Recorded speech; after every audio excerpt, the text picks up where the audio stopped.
అసలు తెలంగాణ పంచాయతీ ఎలక్షన్స్‌లో ఓడిందెవరు? గెలిచిందెవరు? మీరనొచ్చు. అదేంటండి మేము పేపర్‌లో చూస్తున్నాము, వార్తలు చూస్తున్నాము, దాంట్లో కనిపిస్తుంది కాంగ్రెస్‌కే ఎక్కువ అంటే కాంగ్రెస్ మద్దతుదారులకే కదా ఎక్కువొచ్చినట్టు కనిపిస్తుంది అని అంటున్నారు. కదా! ఆ విధంగానే ఆ వార్తలొస్తున్న, రాపిస్తున్న పరిస్థితి చూస్తున్నాం.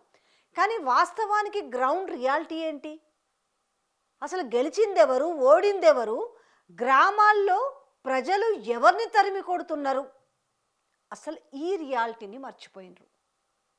నిజంగానే కాంగ్రెస్ పార్టీ ప్రభుత్వం అన్ని బెనిఫిషరీస్ ఏవైతే సంక్షేమ పథకాలు ఉన్నాయో అవన్నీ కూడా బెనిఫిషరీస్కి ఇస్తే ఇవాళ నిజంగానే కదా మొత్తము అసలు ఈ 2000 లేకపోతే 2000 చిల్లరో కాంగ్రెస్ మద్దతుదారులకు వస్తే 16, 1700, 1200 బీఆర్ఎస్ మద్దతుదారులకు వచ్చినాయి, తర్వాత ఇండిపెండెంట్లకు వచ్చినాయి, లేకపోతే బీజేపీలకు కొన్ని వచ్చినాయి. ఇవన్నీ ఎందుకు వస్తాయి? ఓవరాల్గా మొత్తం కాంగ్రెస్ పార్టీ మద్దతుదారులకు క్లీన్ స్వీప్ చేయాలి కదా. ఇక బెదిరింపులు ఎందుకు? మీరు కనుక ఓటు వేయకపోతే మీ సంక్షేమ పథకాలు కట్ అవుతాయి. ఇలా ఓడిపోయిన కాంగ్రెస్ పార్టీ మద్దతుదారులు వచ్చేసి మళ్ళీ ఇంటింటికి తిరిగి పైసలు ఎందుకు అడుక్కుంటున్నారు? ఇది ఒక్కసారి ఆలోచించాల్సిన విషయం కదా.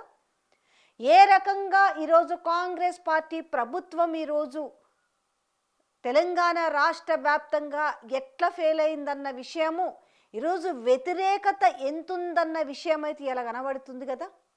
బొచ్చడి వీడియోలు చూస్తారు కదా. ఇవాళ సోషల్ మీడియా అంటే తెలియని వాళ్ళు ఎవ్వరు లేరు.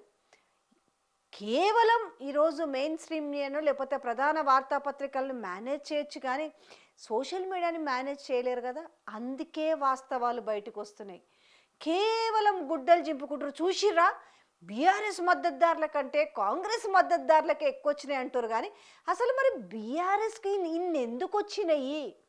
ఏ 50కో 100కో పరిమితం కాకుండా ఇంత సంఖ్యలో ఎట్లా మద్దతుదారులు గెలుచుకుంటున్నారు? మంత్రుల ఇలాకాలో కావచ్చు, ఎమ్మెల్యేల ఇలాకాలో కావచ్చు, కార్పొరేషన్ల ఇలాకాలో కావచ్చు, వాట్ ఎవర్ ఇట్ ఇస్, ఏ ఇలాకైనా కూడా ఈరోజు బీఆర్ఎస్ మద్దతుదారులు సొంతం చేసుకుంటున్నారనే వార్తను చూస్తున్నారు కదా. ఇది that is the ground reality.